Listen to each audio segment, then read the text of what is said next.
बिस्मिल्लाहिर्रहमानिर्रहीम। अस्सलाम वालेकुम।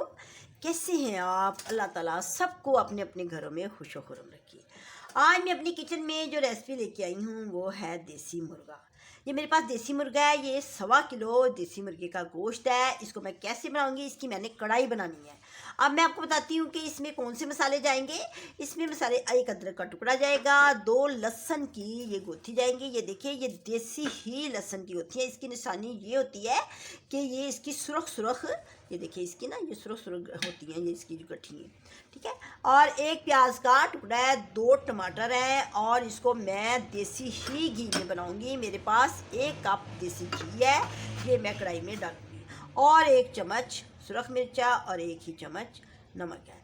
ये पहला स्टेप है बनाने का। ये 2 स्टेप में कढ़ाई बनेगी। पहले मैं इसको प्रेशर कुकर में अच्छी तरह गिलाना है मैंने इसको। जब ये गल जाएगा तो फिर मैं इसको कढ़ाई में डाल के तो इसमें मसाले डालूंगी, ठीक है। अब ये देखिए, ये जो देसी मुर्गा है मैं आपको बताना चाहती हूँ, ये उन लोगों के लिए जिन लोगों को बहुत ज़्यादा नज़ला, ज़ुकाम, खांसी, बुखार की शिकायत रहती है, जो हेल्थ के हिसाब से बहुत कमज़ोर है। बहुत सारे ऐसे घरों में बच्ची होती हैं, जब वो पढ़ाई करती हैं तो बहुत वीक हो जाती हैं, तो आप उनको ये देसी मुर्गा खिलाएं। इसकी चाहे आप कढ़ाई बना लें या इसको यखनी वाला बना के खिलाएं। जब यह है कि उससे बच्चे जो है ना बहुत ही अच्छा भी फील करेंगे अपने आप को, और उनकी सेहत भी होगी। अब इसकी निशानी ये है, ये देखिए, ये देसी मुर्गा जो होता है ना, इसकी मैं आपको निशानी बताती हूँ। ये इसकी चीज़ जो ना लेग पीस, ये देखिए स्मार्ट है। जो दूसरा मुर्गा होता है ना बाज़ार का, उसका जो गोश्त है ना, उसके लेग पीस मोटी होती है। अब मैं आपको बताना चाहती हूँ कि ये जो है रेसिपी, ये मेरी मदर इन लॉ यानी कि मेरी सास की रेसिपी है। वो अपने घर में इसी तरीके से कढ़ाई बनाती थी, और यकीन जाने इतनी अच्छी वो कढ़ाई बनाती थी ना कि बहुत ही लजीज मज़ेदार बनती थी। अब मैं स्टार्ट करती हूँ कि सबसे पहले इसका फर्स्ट स्टेप क्या है। जब आप पूरी मेरी रेसिपी देखेंगे तो फिर आपको पता चलेगा कि ये कढ़ाई कैसी बनी है, ठीक है। अब फर्स्ट स्टेप में मैं सबसे पहले ये प्रेशर कुकर में और ये घी डालूंगी। घी डाल के तो फिर मैं इसको फ्राई करूंगी। उसके बाद मैं आपको बताती हूँ कि मैंने ये लहसुन की, टमाटर की और अदरक की, इनको मैंने पेस्ट बना लेनी है, और जो ये प्याज है इसकी मैं कटिंग कर लूँगी। अब नेक्स्ट स्टेप आप देखें।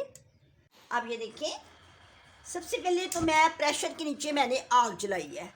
स्टेप बाय स्टेप आप मेरी इस रेसिपी को फॉलो ज़रूर करें, फिर आपको पूरा पता चलेगा कि अच्छी कढ़ाई, जो मज़ेदार लजीज कढ़ाई, झटपट बनने वाली, इसमें ज़्यादा देर नहीं लगती।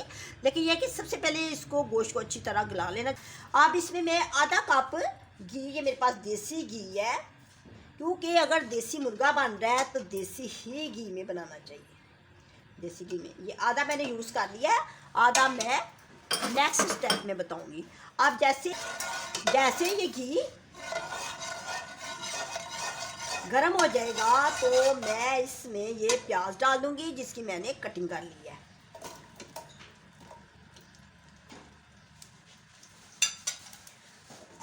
देखिए गरम हो जाएगा तो इसमें मैं ये गोश्त डाल दूंगी।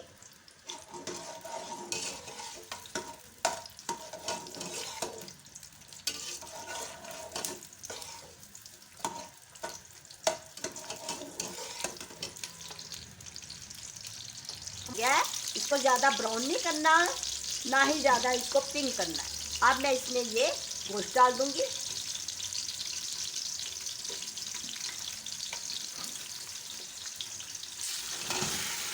गोश्त को मैंने घी में डाल दिया है। इसको मैंने कोई 5 मिनट इसकी बुनाई करनी है। 5 मिनट घी में मैं इसको फ्राई करूंगी।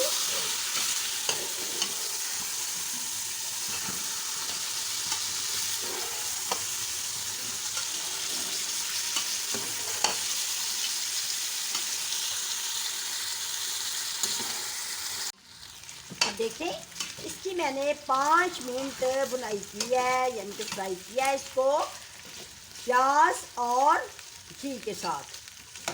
इसको ना फ्राई करने का मकसद ये होता है कि जब हम कढ़ाई बनाते हैं तो इसकी रोटी जो है ना कभी भी नहीं टूटेगी। इतना ही करना है।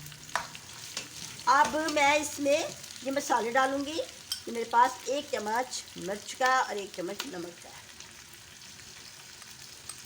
इसमें कढ़ाई बनाते हुए फ्राई करना बहुत ही ज़रूरी होता है, क्योंकि मैंने आपको पहले भी बताया ना, नहीं तो कढ़ाई बनाते बनाते ना हमारी बोटियाँ जो है ना वो टूट जाएंगी।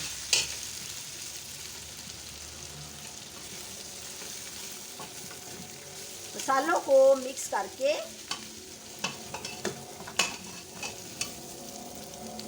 अब इसमें मैं ये जो पेस्ट बनाई है ये डाल दूँ।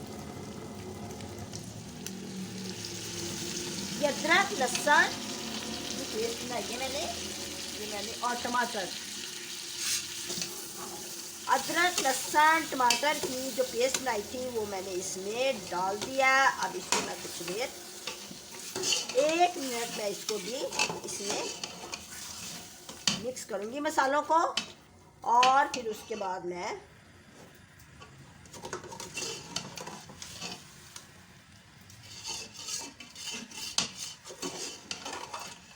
बड़ी ज़बरदस्त कढ़ाई तैयार होने वाली है। बस इसको ज़्यादा टाइम भी नहीं लगेगा। जिस तरीके से मैं बना रही हूँ ना, इस तरीके से अच्छी भी बनेंगी, मज़ेदार भी बनेंगी, और देखने में भी इसकी लुक भी अच्छी होगी, वैसे भी बहुत टेस्टी होगी। इसको इतना ही फ्राई करना है, क्योंकि गोश्त को तो मैंने पहले फ्राई कर लिया। मसालों को कुछ देर मिक्स करने के बाद अब इसमें मैं 3 गिलास पानी डाल दूँगी। 1 गिलास,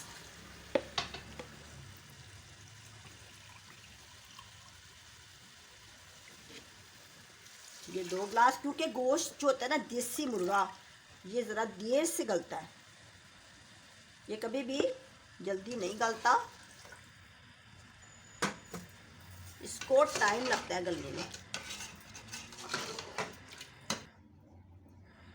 अब इसको मैं दरमियानी आंच करके इसको मैं प्रेशर लगाऊंगी और कोई 15 मिनट इसको मैं पकाऊंगी। मैं इसको प्रेशर लगा देती हूँ।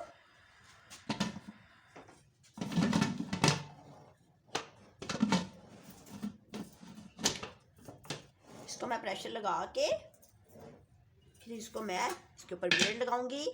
जैसे ही इसका वेट जो है ना वो हिलेगा तो फिर मैंने 15 मिनट इसके स्टार्ट करने हैं गिनने। पूरे 15 मिनट के बाद मैं आपको मिलती हूँ।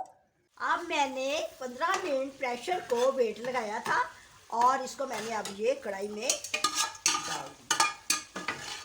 इसको कढ़ाई में डाल के ही भूनना है। कढ़ाई मैंने ये ली है चौड़ी कढ़ाई जिसको कहती हैं। ये देखें, ये मेरे पास ना चौड़ी कढ़ाई है, इसी में ही गोश्त को फ्राई किया जाता है। ये वो जो डीप कढ़ाई होती है ना, ये वो वाली नहीं है। इसका जो होता है ना थलवा वो चौरस होता है। अब इसमें जो मसाले जाएंगे वो ये है। ये मेरे पास है 1 चम्मच हल्दी का और 1 काली मिर्च, 1 जीरे का चम्मच है और 1 ही गरम मसाला और 1 ही सूखा धनिया। ये इसमें मैं डाल के इसको भूनूंगी। कढ़ाई को भूनना ही ज़रूरी है, क्योंकि अच्छे तरीके से भुनेंगे तो बहुत ही मज़ेदार बनेगी। ये मेरी घर की मिर्ची है सुखाई हुई। ये मैंने घर में ग्रीन मिर्चों को ला के तो उसको मैंने सुखाया है। ये इसमें मैं डालूँगी। इससे बहुत टेस्टी खाना बनता है। ये ज़्यादातर मैं यही डालती हूँ। और ये साबुत मिर्च है सुरख, ये भी इसमें जाएगी। अब मैं इसको कुछ देर इसको मैं फ्राई करूँगी।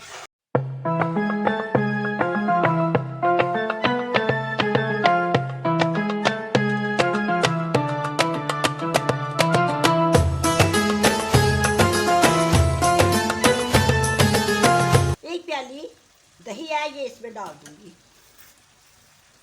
दही से बहुत ही टेस्टी कढ़ाई बनेगी।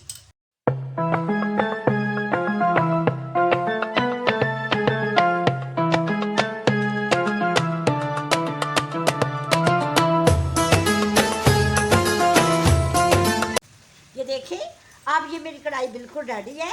अब मैं आपको दिखाती हूँ कि गोश्त बिल्कुल गल गया है। जब तक गोश्त ना गले आप इसको फ्राई ना करें। मैंने गोश्त गला लिया था तो कढ़ाई बड़ी ज़बरदस्त मज़ेदार बनी है। आपको मैं गोश्त चेक कराती हूँ कि किस हद तक ये गला हुआ है। ये देखिए हो गया ना, इसी तरह गलाना ज़रूर है। बहुत अच्छी खुशबू आ रही है किचन में, बहुत मज़ेदार खुशबू आ रही है। लास्ट में मैं इस पर अदरक डालूंगी और धनिया का छिड़काव करूंगी।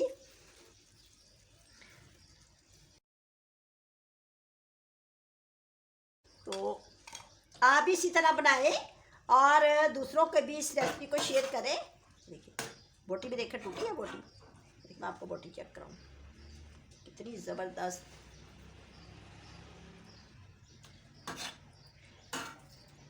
अब मैं इजाज़त चाहूँगी, इसी तरीके के साथ आपने ये रेसिपी को बनाना है और घर में अपनी फैमिली वालों को बना के दें और दूसरों को भी शेयर करें। अब मैं इजाज़त ले रही हूँ। अल्लाह हाफिज़।